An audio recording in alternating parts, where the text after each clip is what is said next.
Hey guys, how's it going? Daniel here. Today we're taking a look at the Vantrue N2 Pro. They sent this guy over. It's a dash cam for your car to record videos in your car, you know, in case you get in an accident or someone else does and you want some footage of it. This guy has two cameras, one facing outward, one facing inward. It retails for around $200, which is a bit on the pricey side, but it also, you know, has a lot of features and stuff that we're going to get into. Worth noting, we are doing a giveaway on one of these, so if you want to enter to win one of these, just click that link down below in the description.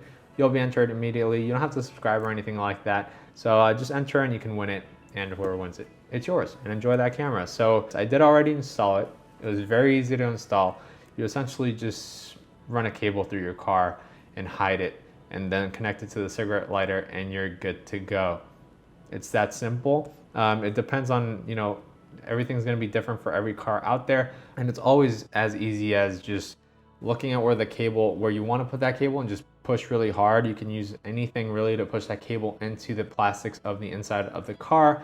Super easy to install. If you don't have a dash cam, I really recommend getting one. It doesn't matter if you get this one or whatever you get. Make sure you spend around 70 or more to get a good dash cam. This is on the top end. You know, this is like the high-end dash cam that's like really high quality.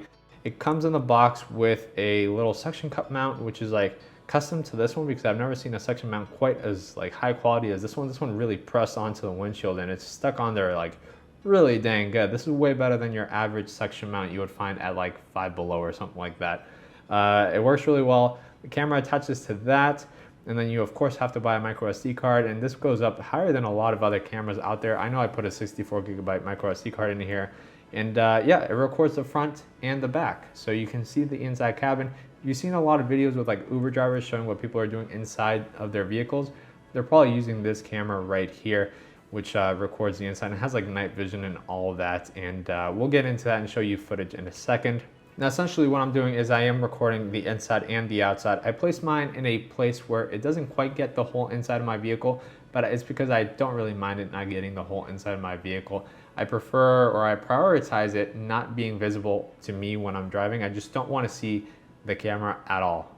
The screen does turn off by itself, so it's not annoying, but I just don't want to see it. I just want my windshield to be nice and clear glass, so it's hidden behind my rear view mirror as much as possible, and when I'm driving, I don't see it at all.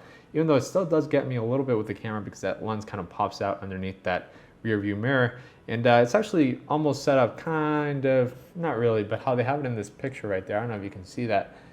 You can see that they put it right behind the rear view mirror. If you were to position it maybe a little bit lower, you could get the inside, more of the inside car, and maybe even get, you know, some of the side cars going by you and the back, because this is like a 140-degree wide angle camera or something like that. So it's really wide angle. It's going to get a lot of the inside of the car.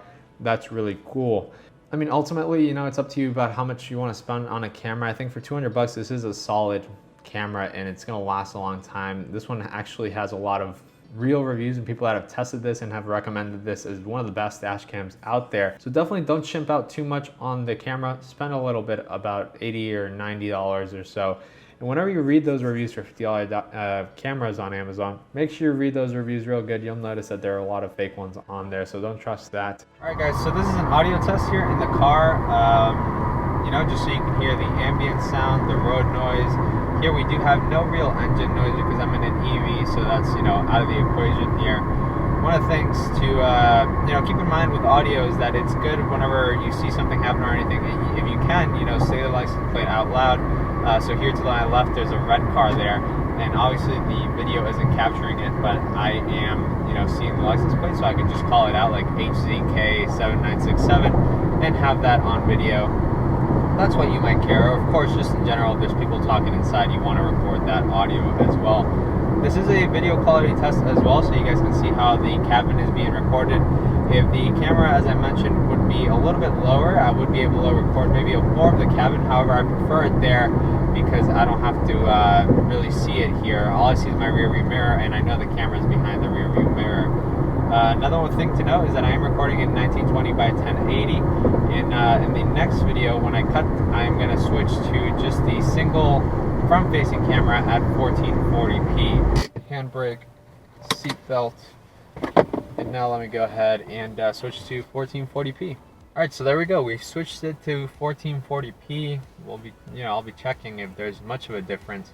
at home, but there you guys can kind of compare them side by side. I should be showing them both, and you know, seeing if the trade-off is worth it. I think my windshield's pretty dirty too, which sucks because that kind of taints the results. But I mean, your windshield would be dirty, so it doesn't really matter. Now I made it worse.